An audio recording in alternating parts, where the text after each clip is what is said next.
Hi, I'm Davey. I'm Tim Rogers. I'm Rusty. And collectively, we are three quarters of the rock band UMI. It's a pleasure to be here. You're watching Moshcam. I think just it's been building over the past couple of years because Andy, our bass player, is our manager, and the past, almost 2 decades now of Rusty working in releasing records and tours and being involved in that. Davey's releasing his solo record soon, and his increased involvement in the sound of the band. It's like now, just sort of celebrate, really. Yeah.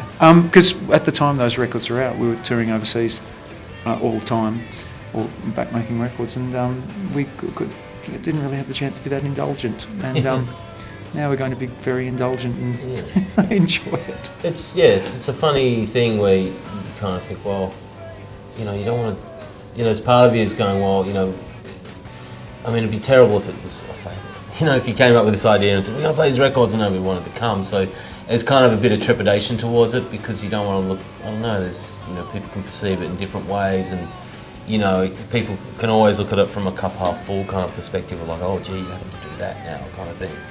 Where it's not really like that at all. It's like, we have this really wonderful legacy that we've never paid too much attention to, and it's kind of nice to realise that you can go out and play these records that you made 20 years ago and people sort of give stuff about it. It makes sense as well because we all went and got back tattoos of our 12 Arias and gold records, and we have to cover those up most. And now because we're recognising our legacy, we can walk around shirtless. Well, we haven't. We don't rehearse much, and we're just talking that. Just the other day, I listened to the record again. I did on the drive here from Melbourne to Sydney, and Davey did the same. And shivers! We've never played that song, or haven't played that one for a long while, and then we've all been fossicking around in our own. Collections of stuff at home, and we've come up with some ridiculous demos and photos. Like listen to lots of the live stuff from the time and go, wow, I can't believe we did that cover, or well, listen to how we play that song. And it's really interesting because it's not something we think about. We're not sitting around like necessarily all the time counting our arias and number one records, but it's nice to look back and go, oh wow, we were a good little band. There's some live stuff from somewhere in America, San Antonio, on the first tour we did in America with Soundgarden, and it's like, wow, listen to it, what a ferocious little rock and roll band we were, we were a little hopped up in those days. It's amazing what 6 cans of Tecate and a packet of corn chips can do for you. It's actually been really fun and interesting. And I guess it's rare to be in a band for 24 years, 23, whatever it is, and be sort of better friends than you were back then. I mean, we always got on and loved each other's company. There were times when we didn't, I'm sure. But now when we meet up, we kind of just hang out so much socially and like to get together and go out drinking and listen to records and dancing and stuff, and think, oh, that's right, we're a band, maybe we should knock together a tour. But I'd forgotten that was the 20th anniversary of the release of the first record, which I guess maybe that's where the conversation came from, and Andy suggesting it. Yeah. Going back there, are you? Yeah. No, I'm just I'm very stoned. Quite intrigued to play Dead Letter Chorus. Yes. Yes, some of the more deep cuts. The deep cuts. The deep cuts. I'm looking forward to dusting up those those deep cuts. What's that? When we're doing a tour, you always bring up the deep cuts. Why not so many deep cuts? Some B-side singles, and we're contemplating because we found these songs that we'd recorded but didn't go on, particularly Ali Daily, and they're really good. Found a song that you'd forgotten you'd recorded. We didn't even mix it. Yeah, we just had a rough mix of it. Yeah. So we're going to release that as a single. And it was actually one that we really worked hard on. I think we actually rehearsed it. The song that we worked hardest on didn't make the record, and 2 of the songs on Ali Daily, Good Morning, and If We Can't Get It Together, Russ had only heard they literally came together in the studio. It's calling out the changes. Yeah. And as we were playing them, and they worked out rather well. And wasn't it the song you were pegging for the first singles one that ended up as the B-side of the... Count to Four? Was it that Was one? it? Yeah. Yeah, That was supposed to be the lead-off track. Lead up track. So it can't be a deep cut if it's a lead-off track. No, but it ended up being a deep cut. Yeah. Can we play the It's deep cut? sang to deep cut singers. Very distinct experiences. Sound as Ever, we recorded with Mark Tunley at second drummer and in Cannon Falls, Minnesota. Wonderful, kids in the candy store in this Pachyderm Studios. Everyone had a Kurt story because I think one of the last records before we went in there was In Utero by Nirvana, and that was a pretty special time. It was also a horrible time. A very dear friend of ours passed away while we were recording it. Hence, I can't remember a lot of the recording of the songs. But Hi-Fi Way was 3 Go Mad in Manhattan. Yeah, it really was. It was fucking. We sort of stepped out of a trashed vehicle. The first time I ever stepped on Manhattan soil was we're in this club wagon, which is like a sort of people mover driving to a gig in Philly, and we had to stop off in Manhattan to pick up some gear from this place called SIR, and we got sideswiped by this car and did a 360. Luckily there was nobody crossing the road because we would have killed them. And so I stepped out of this trash car in the middle of the west side of Manhattan, and people going, hey, they got Jersey number plates, they can't drive, and it's like, we went to the Jones Bar because we couldn't go and do our gig, and it sort of started there, spending, I think a couple of weeks down in Sonic Youth's practice studios 3 floors under the south of Houston Street in New York. It was just an insanely fun time. But I forgot that it started with that car crash. Yeah. Car crash of a record, according to some people. And it was just 7 days doing 22-hour stretches and didn't know if we were coming up with anything good. But as Russ reminded me this morning, at the time the people who were releasing the record said, no, come back to Australia, get a producer. And we said, no, we're going to do it here with Lee. We rent an apartment in New York and make a record, and we're there for like 3 or 4 weeks. And only a week of that was recording. The rest of the time was run down to First and 10th. Yes, the bar's open late. Yes. And Ali Dali was different altogether. We got almost quite po-faced. Contal even wanted to write a very grand record, and instead came up with a very sort of, I think, quite impassioned, exciting record. But didn't have, the good thing to me about Ali Daly is we resisted the call to use a big name guy on it, and we just did it with our friends, really, like Wayne and Paul were like friends of ours. And, we had guys like Greg Hitchcock and Cameron McCauley who were long-term friends of the band hanging out, and it was just this little space capsule where we all just hung out and made a record and discussed music a lot and had fun and drank a lot of booze, and it was a kind of a fun time. Yes, so much has changed. Yes. Now what we do when we go into the studio, we hang out with friends, drink a lot of booze and make records. Yes, we discovered this formula and we've stuck with it.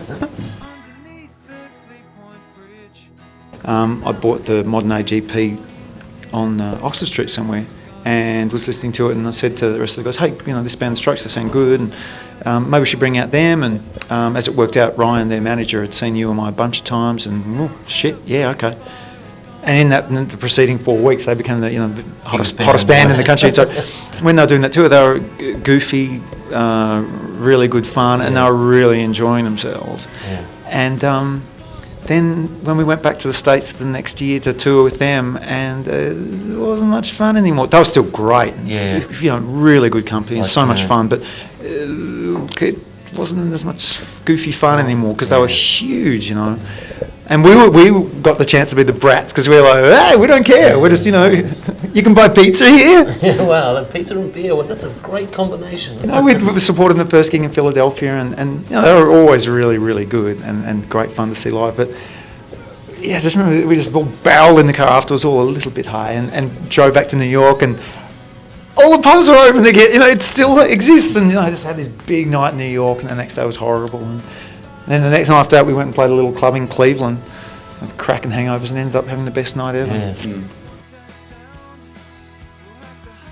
The first bunch with Davey were just because it was such a new thing to us, It was, Greg Hitchcock, our dear friend, played with us before. There was that, and then we, between the 4 of us, decided to go back to a 3-piece again, and then we asked 17-year-old Davey to join the band, and well, we were all pretty confident that was the right idea, but some people around us were, And they were particularly good fun. And taking Davey overseas for the first time, and look, it's cheap over Seeing here. the lights of Manhattan.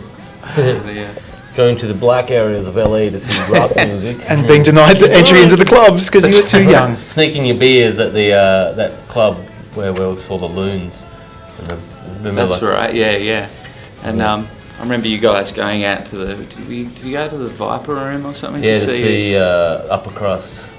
That's right. And we had to left me at home with a 6-pack of beer. Sorry, mate. Bye, David.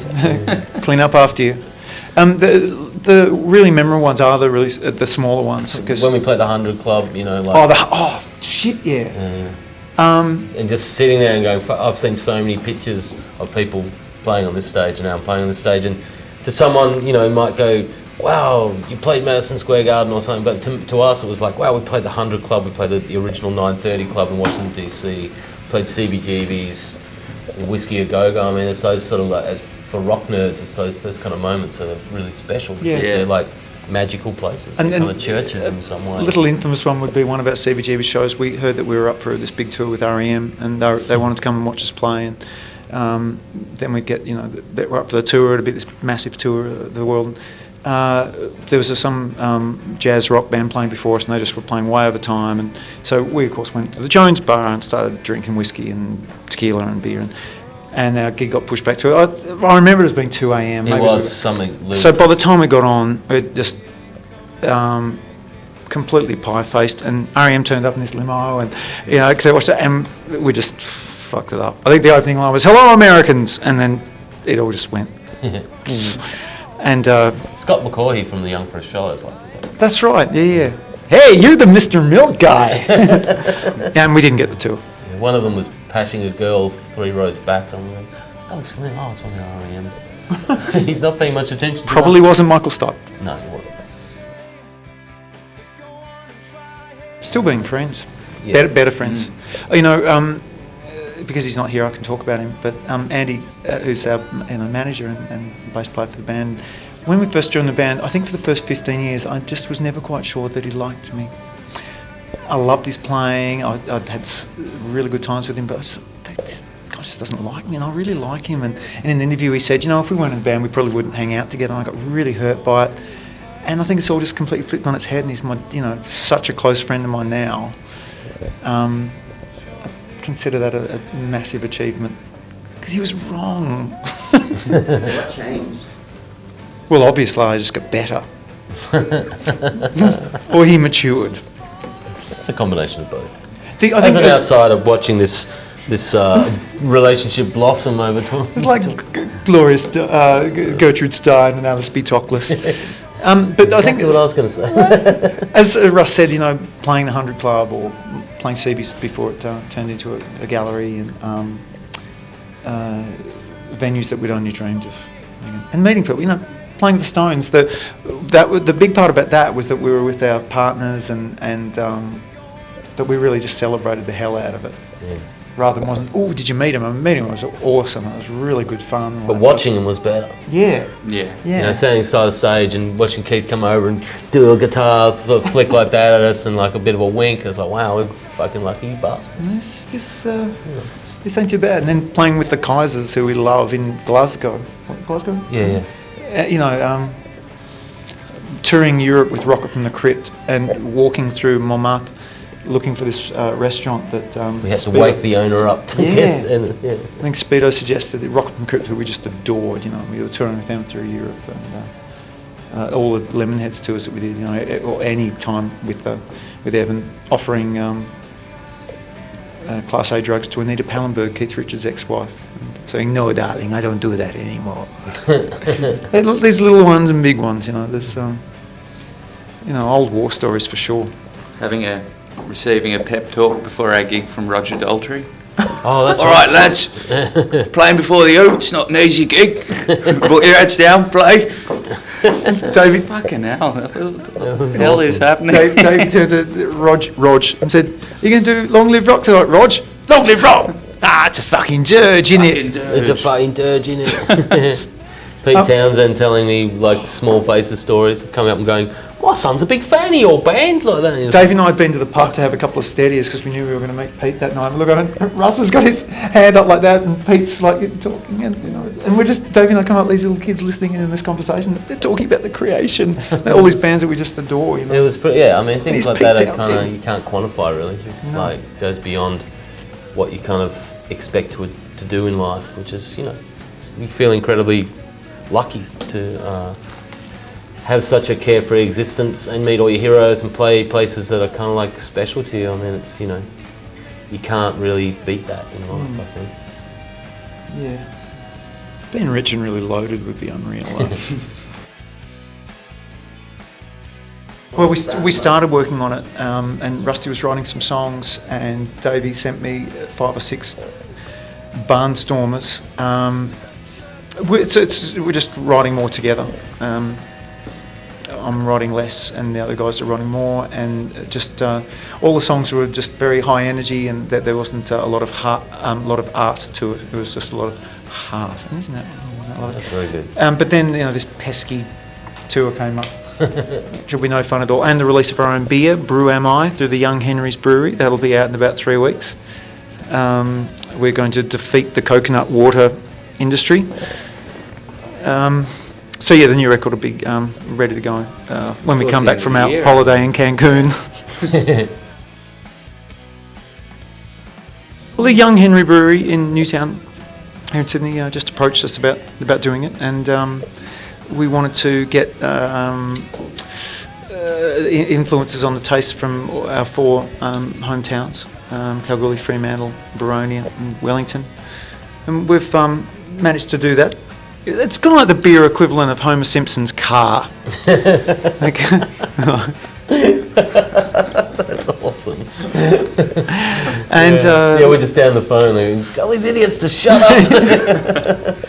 So I want it to taste like the moon.